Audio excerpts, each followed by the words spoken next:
This is a message from a viewer named Andrew, and when I finished reading it, I sat in silence for a long time. Not because of the money lost, not because of the betrayal, but because of the particular cruelty of what was done to him, a cruelty disguised as progressivism, wrapped in the language of freedom and honesty, delivered with the confidence of someone who had already decided the outcome and was simply informing him of the new terms. What you're about to hear is different from the stories I usually share on this channel. There's no elaborate scam, no criminal enterprise, no moment where Andrew discovers forged documents or empty bank accounts. What happened to Andrew was simpler and, in some ways, more devastating. He was slowly redefined from husband to utility, from partner to provider, from someone whose feelings mattered to someone whose feelings were inconvenient. If this could happen to Andrew Cole, a 60-year-old commercial building surveyor from Surrey, a rational and polite man who spent his career assessing structures for hidden weaknesses, it can happen to anyone who mistakes tolerance for virtue and compromise for love. Andrew reached out to me because he wanted other men to understand something that took him 2 years and considerable pain to learn, that manipulation doesn't always look like manipulation. Sometimes it looks like openness. Sometimes it sounds like honesty. Sometimes it wears the mask of modernity and calls your objections old-fashioned. What follows is his account, in his own words. And I have to tell you, this one doesn't involve theft or violence or prison. It involves something worse. It involves being told to your face that your emotional needs no longer matter, while your financial obligations remain firmly in place. If you've been enjoying the stories I tell, please consider hitting the subscribe button. Your support is crucial for the growth of this channel and helps me dedicate time to making these videos despite my commitment to a full-time job. Thank you for being here. My name is Andrew Cole. I'm 60 years old, and I need to tell you about the moment I realized that my marriage had been restructured without my consent and that the new terms required my money but not my presence, my support but not my happiness, my wallet but not my heart. But before I tell you about that moment, you need to understand who I was when I moved to Thailand. Because I wasn't a desperate man chasing youth. I wasn't a naive romantic believing in fairy tales. I was a practical, measured person who thought that being reasonable and understanding would protect me from the kinds of disasters I'd heard about. I was wrong. Being understanding just made me easier to exploit. I spent 36 years working as a commercial building surveyor in the United Kingdom. My job was to assess properties, office buildings, retail spaces, industrial facilities, and identify structural issues, maintenance needs, and potential problems. I developed reports that helped buyers make informed decisions and owners understand what they were dealing with. It was methodical work, unglamorous. The kind of job where success meant producing accurate assessments that people could rely on. I wasn't creative or visionary. I was thorough and reliable. Those were the qualities that built my career and, I believed, my character. I married young, 24, to a woman named Helen. We were together for 22 years before it ended. No dramatic betrayal, no affair or scandal. We simply grew apart, as people sometimes do. She wanted things I couldn't give her. I wanted stability she found stifling. We divorced amicably when I was 46, split our assets fairly, and went our separate ways. We never had children. That was a choice we made together early in the marriage and never revisited. Looking back, I sometimes wonder if children would have kept us connected or just given us something else to disagree about. There's no way to know. After the divorce, I focused on work. I wasn't bitter about relationships, just cautious. The dating world had changed while I was married, and I didn't particularly understand how it worked anymore. I went on a few dates over the years. Nothing serious developed. I made peace with the likelihood that my remaining decades would be solitary ones. By the time I turned 58, I had accumulated substantial resources. I sold my property in Surrey for £520,000. My savings and investments added another £210,000. My pension provided £2,300 monthly. I was, by any reasonable standard, financially comfortable. But I was also tired of the gray English weather, tired of the cost of living that seemed designed to drain retirement savings as quickly as possible, tired of a country that felt increasingly foreign to me despite being the only home I'd ever known. Thailand appeared on my radar through conversations with colleagues who had visited. They spoke of warmth, affordability, a slower pace of life. I did my research carefully, methodically, the way I approached everything. The numbers made sense. The climate appealed to me. The prospect of a genuine fresh start in my final decade seemed worth pursuing. I flew to Bangkok in early 2020 for an extended reconnaissance visit. I rented an apartment. I explored neighborhoods. I assessed the infrastructure with the professional eye I developed over decades. And I met B. I met Phachari Sornchai, everyone called her B, through mutual acquaintances in Bangkok's expat community. A British couple I'd connected with through online forums invited me to a dinner party, and she was there as a friend of other Thai guests. This is important to establish. There were no bars involved, no nightlife, no transactional context. B was 31 years old, working as an office assistant at a Thai company, and she had been invited to the same dinner party I had been invited to. We met like normal people meet. She was articulate in a way that impressed me immediately. Her English was excellent, not just functional, but nuanced. She spoke about Thai politics, about the differences between Bangkok and her home region of Isan, about her ambitions and frustrations with the limitations women faced in traditional Thai society. "I believe in honesty," she told me during that first conversation. "Too many people in Thailand hide what they think. I prefer directness, even if it's uncomfortable." That sentence stayed with me. After years of navigating English politeness and the careful dance of never quite saying what you meant, B's directness felt refreshing, modern, evolved. We exchanged contact information and met for coffee a few days later. Then dinner.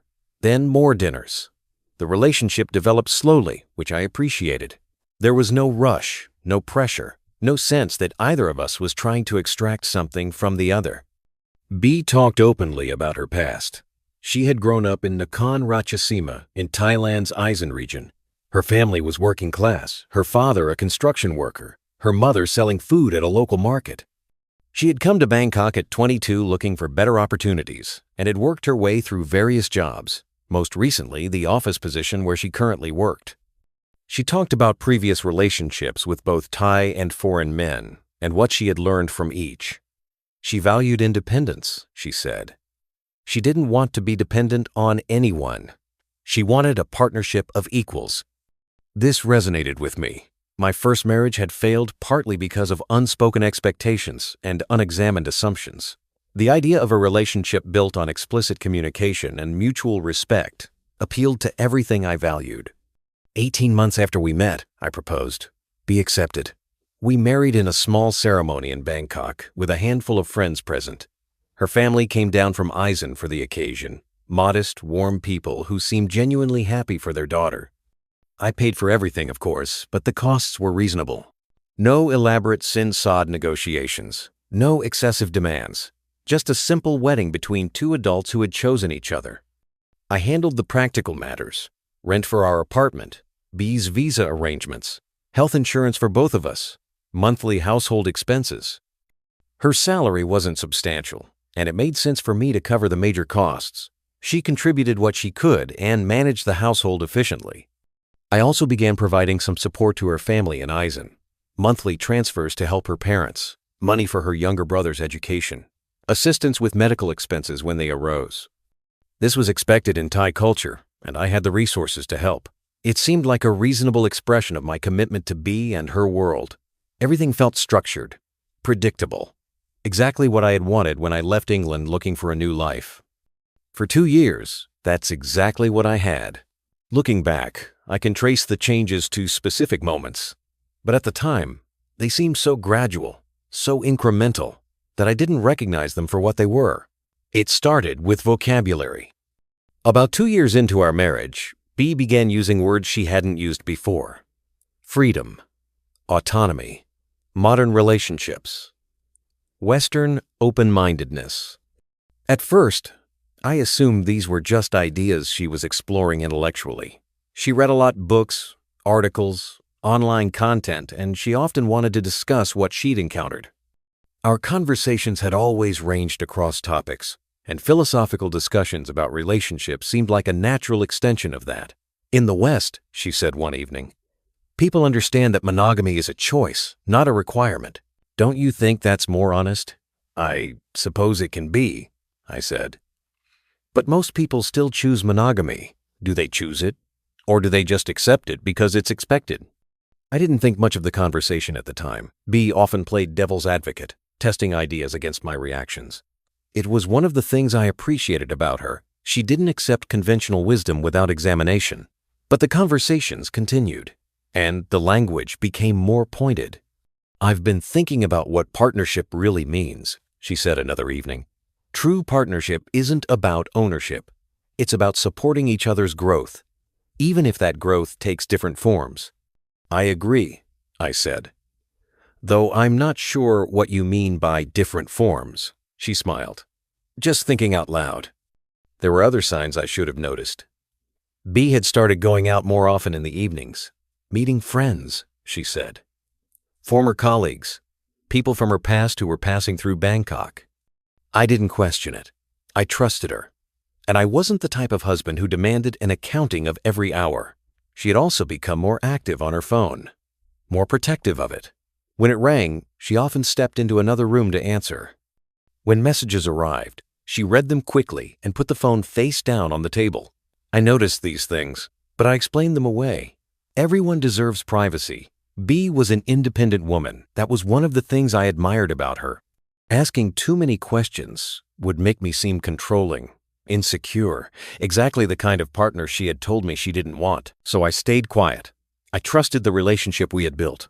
I believed that honesty and openness were values we shared. I was about to learn how wrong I was. It happened at dinner. We were at a restaurant we frequented, a quiet Thai place in our neighborhood where the owner knew us and the food was consistently good. It was a Wednesday evening, ordinary in every way, and I had no reason to expect that my understanding of my marriage was about to be demolished. B seemed relaxed, cheerful, even. She talked about her day, about a project at work, about a call she'd had with her mother. Normal conversation, normal evening. Then, between the main course and dessert, she set down her fork and looked at me with an expression I couldn't quite read. "I've been thinking," she said, "about us, about what kind of relationship we have." "Okay," I said, unsure where this was heading. "I think we need to be honest with each other, about what we really want, about what kind of marriage this is." "I thought we were honest with each other," she smiled. "We are. That's why I can tell you this." She took a breath, and then she said the words that I will never forget. "I've been thinking, and I realize we're basically in an open marriage already." I laughed. I actually laughed, because the statement was so absurd that I assumed it had to be a joke, some kind of provocation designed to spark a philosophical discussion, be testing ideas again, the way she always did. But she didn't laugh. She didn't smile. She just looked at me with that same unreadable expression, waiting for me to understand that she was completely serious. "I don't think I follow," I said. "I'm saying that I don't want secrets between us. I want us to be honest about who we are and what we need. And I think we're both mature enough to understand that monogamy isn't the only way to have a healthy relationship." My stomach dropped. "Are you—" I started, and then stopped. I wasn't even sure how to form the question. "Are you saying you want to see other people?" "I'm saying I don't want to limit either of us based on outdated expectations." "B, that's not an answer. Are you seeing someone else?" She sighed, as if my question was somehow disappointing, as if I had failed to grasp the sophisticated point she was making. "That's not the point," she said. "The point is that I think we should be open with each other, that I shouldn't have to hide who I am or what I want, that we can have a modern relationship based on freedom rather than possession." I sat there, trying to process what I was hearing. My wife, the woman I had married believing we shared values and expectations, was telling me that our marriage was now open, not asking, telling. As if this were a conclusion she had reached, and was now informing me of, rather than a decision we would make together. "What if I don't want an open marriage?" I asked. She tilted her head slightly, considering the question. "Then I suppose we have something to discuss." "We certainly do. Andrew, I'm not trying to hurt you. I'm trying to be honest. I thought you valued honesty." "I do value honesty. I also value being consulted about fundamental changes to our marriage." "This isn't a change," she said. "It's a recognition of what we already have, a mature understanding of what a partnership really means." That was the moment I understood. The decision had already been made. She wasn't asking for my input. She wasn't seeking my agreement. She was announcing a new reality. and framing it in language designed to make any objection sound unreasonable. If I pushed back, I would be controlling, possessive, old-fashioned, unable to handle a modern relationship. If I accepted, I would be consenting to an arrangement I had never wanted, giving permission for something that had probably already happened. Either way, the marriage I thought I had was already over. I just hadn't known it until that moment. In the days following B's announcement, I noticed something that clarified everything. The structure of our lives didn't change at all. I still paid the rent. I still covered the household expenses. I still transferred money to her family in Eisen every month. I still handled her health insurance, her visa renewals, her phone bill. The financial infrastructure of our marriage remained exactly as it had been. The only thing that changed was what I was supposed to expect in return. Before the announcement, our marriage had been, I thought, a partnership. I provided financial stability. She provided companionship, affection, and the emotional intimacy that makes marriage more than just a living arrangement. We each gave something and received something. After the announcement, I was still expected to give everything, but what I received was suddenly negotiable, optional, subject to her decisions about freedom and growth and not limiting each other. The money stays closed. The marriage opens. I didn't articulate it that clearly at first. I was too confused, too hurt, too busy trying to understand what had happened and why. But over the following weeks, the pattern became unmistakable. B didn't suggest that she should start paying more of the household expenses now that our marriage was being modernized. She didn't offer to reduce the monthly transfers to her family since we were apparently reconsidering our commitments to each other. She didn't propose any changes to the financial structure at all. The only thing she proposed changing was my expectation of exclusivity. I realized, with a clarity that hurt like a physical blow, that I wasn't a partner anymore. I was infrastructure. In the weeks after her announcement, B's behavior shifted in ways that I couldn't ignore. She started staying out later. The meetings with friends that had previously ended by 9 or 10 o'clock now extended to midnight, sometimes later. When she came home, she went straight to bed without conversation, often claiming to be tired from work. She became emotionally distant in ways that felt deliberate. The small affections that had characterized our marriage, a hand on my shoulder, a kiss goodbye in the morning, the casual intimacy of two people who had built a life together began to disappear. Not all at once. Gradually, like someone slowly turning down a dial, she spent more time on her phone, more time in other rooms, more time in conversations I wasn't part of and activities I wasn't invited to. When I tried to talk about how I was feeling, she responded with variations of the same theme. "You're being insecure. This is what a mature relationship looks like. I thought you were more evolved than this." That word, evolved, came up again and again, as if my discomfort with my wife seeing other men was a character flaw, a failure to progress, evidence that I was stuck in outdated thinking while she had achieved a higher level of enlightenment. I began to doubt myself. Maybe I was being controlling. Maybe I was too traditional, too possessive, too unwilling to accept the kind of relationship she was describing. Maybe the problem really was my inability to adapt to a more modern arrangement. I spent nights awake, replaying her arguments in my head, trying to find the flaw in her logic. But the arguments were circular. Any objection I raised was evidence of my limitations. Any discomfort I expressed was proof that I wasn't mature enough to handle honesty. It was, I would later understand, a form of gaslighting. Not the dramatic kind you see in movies. No one was hiding my keys or telling me I'd imagined conversations, but a subtler form.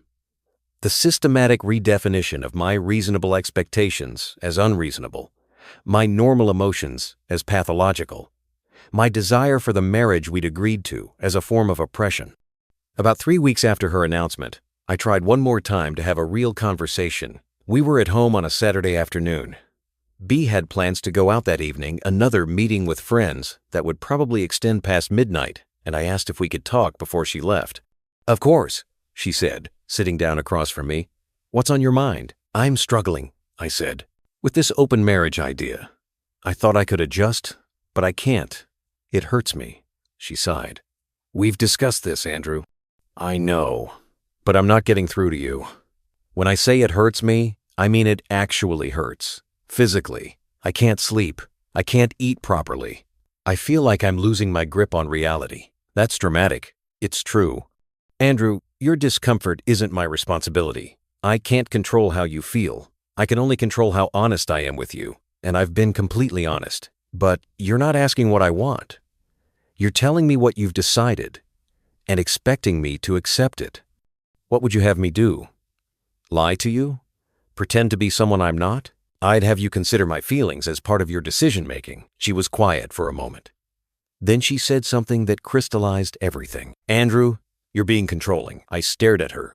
Asking you to consider my feelings is controlling. Asking me to change who I am because you're uncomfortable, yes, that's controlling. I'm not asking you to change who you are. I'm asking you to honor the agreement we made when we got married. We didn't agree to an open marriage. We agreed to be exclusive. People grow. Relationships evolve. If you can't grow with me, that's not my fault. I sat there, feeling something shift inside me, a numbness that was replacing the pain, a clarity that was cutting through the confusion she had cultivated. My emotions are optional, I said slowly. But my money is not. Is that the arrangement? Her face changed, just slightly. A flicker of something surprise, maybe. Or recognition that I had finally articulated the dynamic she had been counting on me not to see. That's not fair, she said. Isn't it? I still pay for everything. That hasn't changed. The only thing that's changed is what you're willing to give me in return. I give you plenty. What exactly? Companionship when it's convenient for you? Affection when you're in the mood? The privilege of funding your life while you pursue freedom with other people? You're twisting this. I'm seeing it clearly for the first time. She stood up. I'm going out. We can talk when you've calmed down. B. She stopped at the door. I want a divorce. She turned. For a moment, she looked genuinely surprised. As if, despite everything, she hadn't expected this outcome. You can't be serious. I'm completely serious. Because I was honest with you about wanting an open relationship? Because you announced a fundamental change to our marriage without my consent? Expected me to accept it, called me controlling when I expressed hurt, and continued to require my financial support while offering nothing in return but contempt for my feelings. She stared at me. And then she said something that I will never forget, not because it was cruel, but because it revealed so perfectly how she had always seen me. I thought you were more evolved, and I thought marriage meant mutual consent. She left. I sat alone in our apartment, looking at the life we had built together, and understood that it had never been what I thought it was. I didn't announce my intentions. I didn't issue ultimatums or make dramatic gestures. I simply began, quietly and methodically, to prepare for the end of my marriage. The first step was finding a lawyer. I needed to understand my rights under Thai law, what I could protect and what I might lose. I found an English-speaking attorney who specialized in international divorces and made an appointment for the following week. The second step was separating our finances. This was complicated by the degree to which our lives had become intertwined. The Thai bank account had both our names on it. The apartment lease was in my name, but she was listed as an occupant. Various subscriptions and services were linked in ways that would need to be untangled. I began moving money out of the joint account into accounts in my name only. I did this gradually, over several days, in amounts that wouldn't trigger immediate attention. I wasn't trying to hide assets. I intended to be fair in the division, but I wanted to ensure that I had resources she couldn't access unilaterally. The third step was documenting everything. I made copies of financial records, lease agreements, visa documents, evidence of the payments I had made to support her and her family. If the divorce became contentious, I wanted a clear paper trail showing who had contributed what. The fourth step was the hardest. Accepting that the woman I had married was not who I thought she was. This wasn't easy. I had spent 2 years building a life with B. I had genuine affection for her, even after everything she had done. Part of me wanted to believe that there was still a version of our marriage that could work, that if I just explained my position clearly enough, she would understand and change her behavior. But I had already tried explaining, multiple times. And each time she had responded by dismissing my feelings as evidence of my limitations. I wasn't dealing with someone who valued my perspective. I was dealing with someone who had restructured our relationship to serve her interests, and who had developed a sophisticated set of arguments to justify that restructuring. The only winning move was to leave. Before I filed for divorce, I did something that revealed more about our marriage than any conversation could have. I stopped the monthly transfers to her family. I didn't announce this decision. I didn't explain my reasoning. I simply didn't make the transfer that was due at the beginning of the month. Within 3 days, B noticed. "There's a problem with the bank," she said one evening. "The transfer to my parents didn't go through."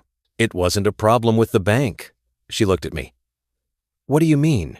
"I didn't make the transfer." "Why not?" "Because I'm reconsidering our financial arrangements." Her face changed. The calm, confident expression she usually wore shifted into something harder. For the first time since her announcement, I saw genuine emotion from her, and that emotion was anger. "You can't just stop helping my family." "Actually, I can. That money comes from my accounts. I've been giving it voluntarily. I can stop giving it at any time." We agreed. We agreed to a lot of things. You've unilaterally changed several of them. I'm doing the same. This is different. My parents depend on that money, and I depended on having a wife who honored our marriage vows.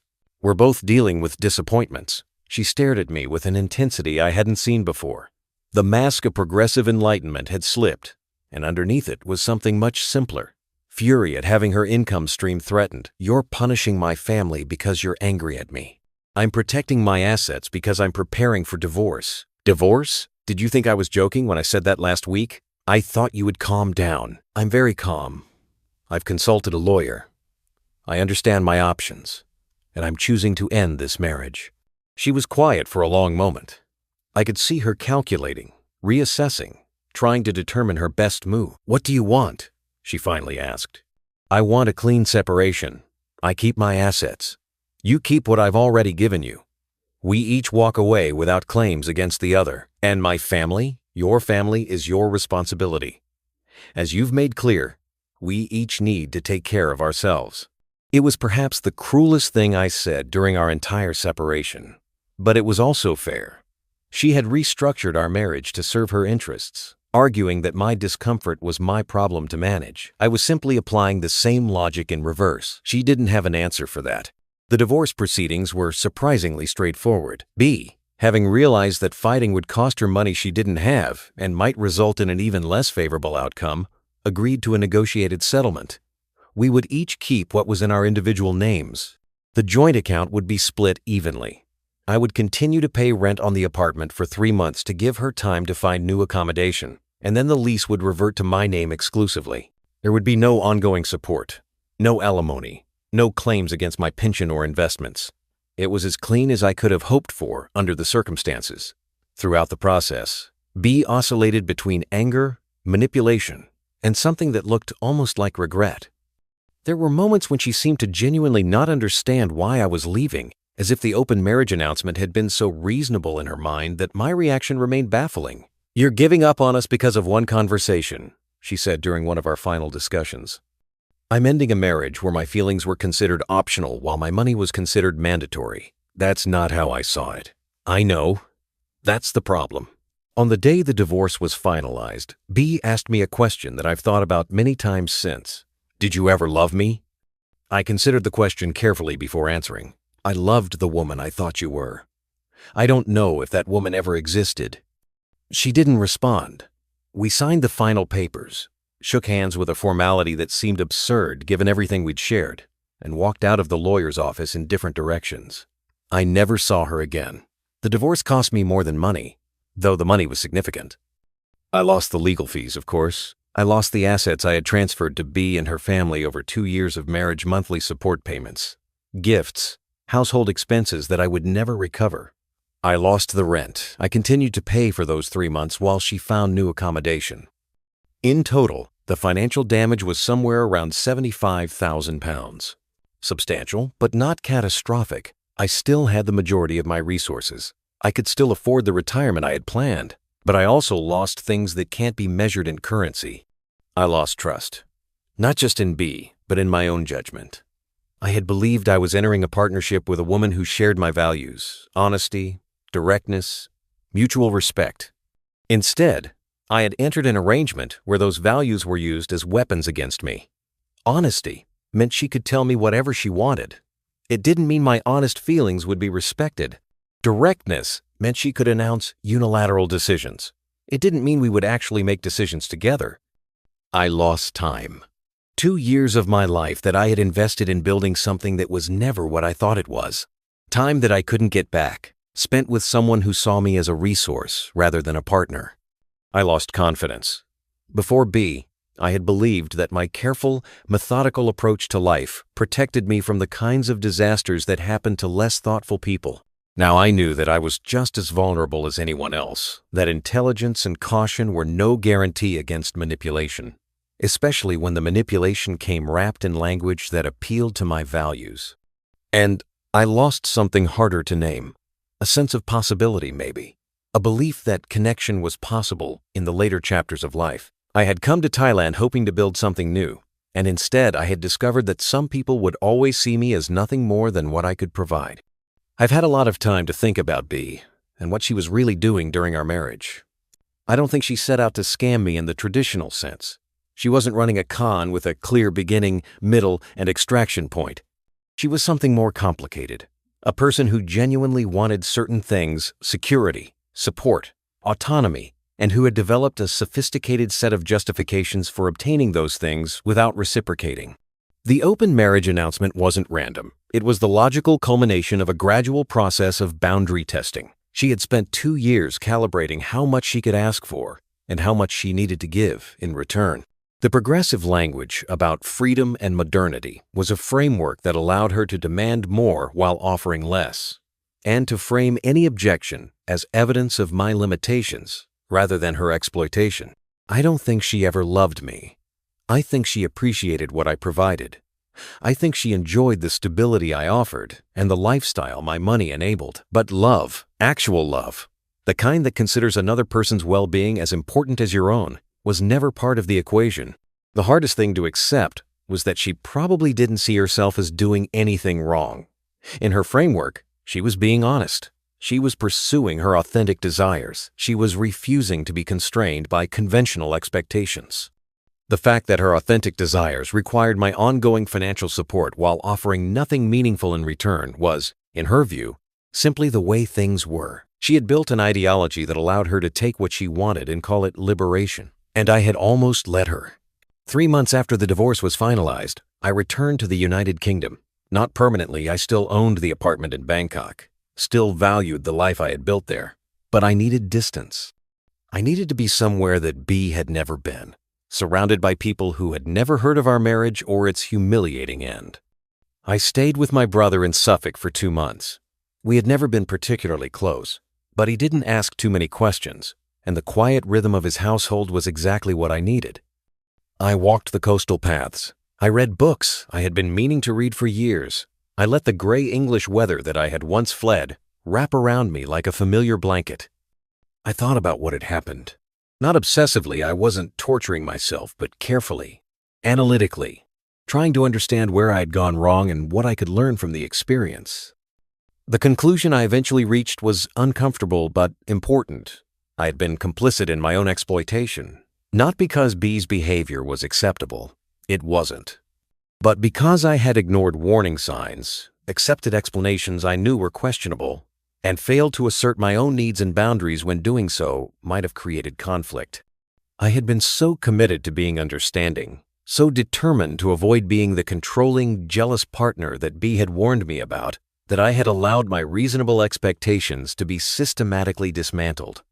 Understanding is a virtue, but understanding without boundaries is just permission for people to take advantage of you. I've thought a lot about what I would tell other men who might find themselves in situations like mine.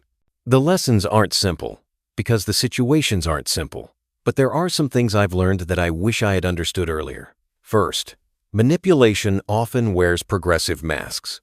The language of freedom, honesty, and modernity can be used to justify almost anything. When someone frames your reasonable expectations as controlling and their unreasonable demands as liberation, you're not in a philosophical discussion. You're being manipulated. Second, actions matter more than language. B talked constantly about honesty and directness, but her actions told a different story, a story of gradual boundary erosion, of testing what she could get away with. of restructuring our relationship to serve her interests while maintaining my obligations. Listen to what people do, not what they say about what they're doing. Third, financial support and emotional exclusivity are part of the same exchange. In a traditional marriage, both partners give and receive. If someone wants to renegotiate one part of that exchange, if they want the freedom to see other people, for example, they don't get to keep the other parts intact by default. Everything is connected. Everything should be discussed together. Fourth, your feelings matter. This sounds obvious, but it wasn't obvious to me during my marriage. B had convinced me that my discomfort was my problem, a character flaw to be overcome, not a legitimate concern to be addressed. But my feelings were valid. My desire for exclusivity was valid. My hurt at her announcement was valid. I should have trusted those feelings instead of letting her redefine them as pathology. Fifth, leaving is sometimes the strongest choice. I spent weeks trying to save a marriage that B had already redefined without my consent. Every conversation left me feeling worse. Every attempt at understanding was used against me. The moment I stopped trying to fix things and started preparing to leave, I regained control of my own life. Sometimes the most powerful thing you can do is walk away. Sixth, being understanding doesn't make you safe. I had believed that if I was reasonable enough, tolerant enough, open-minded enough, I would be protected from the kinds of disasters that happen to less enlightened people. But understanding without discernment just makes you an easier target. The predators of this world love people who pride themselves on being understanding. I'm 60 now. 2 years have passed since my divorce from B. I live in Bangkok again, in the same apartment I rented before my marriage. The life I've built is quieter than I once imagined, but it's mine. I control my finances. I set my own boundaries. I decide who deserves my trust and my resources. I haven't dated since the divorce. This isn't because I've given up on relationships. I like to think I'm not that bitter, but because I'm not ready to trust my own judgment again. I was so wrong about B, so completely fooled by her presentation of herself, that I don't feel confident I could identify someone genuine if I met them. Maybe that will change with time. Maybe I'll meet someone who earns my trust through consistent behavior over years. Maybe I'll learn to distinguish between honesty that includes respect for my feelings and honesty that's just a tool for getting what someone wants. Or maybe I'll spend my remaining decades alone, which wouldn't be the worst outcome. I was alone before B, and I was reasonably content. Being alone by choice is very different from being alone because a marriage failed. I think about her sometimes, not with anger anymore that faded, not with longing that was based on an illusion, mostly with a kind of wary curiosity. Is she running the same playbook on someone else? Has she found another man who mistakes her directness for virtue and her demands for openness? Is she sitting in some other apartment right now, calmly explaining to some other confused husband that they're basically in an open marriage already? Probably. These patterns tend to repeat. And somewhere, another man is sitting where I sat, trying to decide whether his discomfort is evidence of his limitations or her exploitation. Trying to figure out whether open-minded means what she says it means, or whether it's just a weapon to disarm his objections. Trying to be understanding when understanding is exactly what's destroying him. I hope he figures it out faster than I did. The moment that stays with me isn't the announcement itself. It's not the dinner where B casually informed me that our marriage was now open. It's not the arguments that followed, or the gaslighting, or the gradual withdrawal of affection. The moment that stays with me is when I said, "This hurts me." And she replied, "You're being controlling." That was the moment I should have understood everything. But I was still trying to be reasonable, still trying to find the version of reality where her position made sense and my feelings were the problem. It took me weeks to understand what happened in that exchange. She had redefined my emotional pain as a form of aggression against her. My hurt was recast as an attempt to control her behavior. My honest expression of suffering was transformed into evidence of my character flaws. In that formulation, she could never be wrong. Anything she did was an expression of her authentic self. Anything I felt in response was an illegitimate attempt to constrain her freedom. It's a perfect closed system, completely self-justifying, impossible to argue against from inside, because any argument is just more evidence of your limitations. The only way out is to stop arguing and start leaving. If you're watching this, and you're in a situation where your feelings have been redefined as control, where your reasonable expectations have been labeled as oppression, where someone is demanding that you accept radical changes while contributing nothing in return, I want you to understand something. You're not the problem. Your feelings are not character flaws. Your desire for mutual respect is not controlling. And if someone has announced changes to your relationship without your consent, and then called you names for objecting, they're not being honest. They're being manipulative. And they're counting on your desire to be understanding to keep you trapped. Don't be understanding. Be smart. Protect yourself.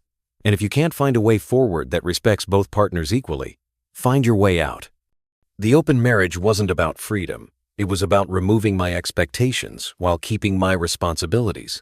The moment love became optional, the transaction became obvious, and once I saw the transaction clearly, I knew what I had to do. If openness is announced, not discussed, you're not a partner. If your feelings are called control, but your money is called duty, you're being used. My name is Andrew Cole, and this is my warning to you. If Andrew's story resonated with you, if it made you think about your own situation, or about someone you know who might be experiencing something similar, please share this video. Somewhere out there, another person is being told that their reasonable feelings are unreasonable, that their valid expectations are oppressive, that they need to be more evolved to accept arrangements they never agreed to. Maybe hearing this will help them trust their own judgment.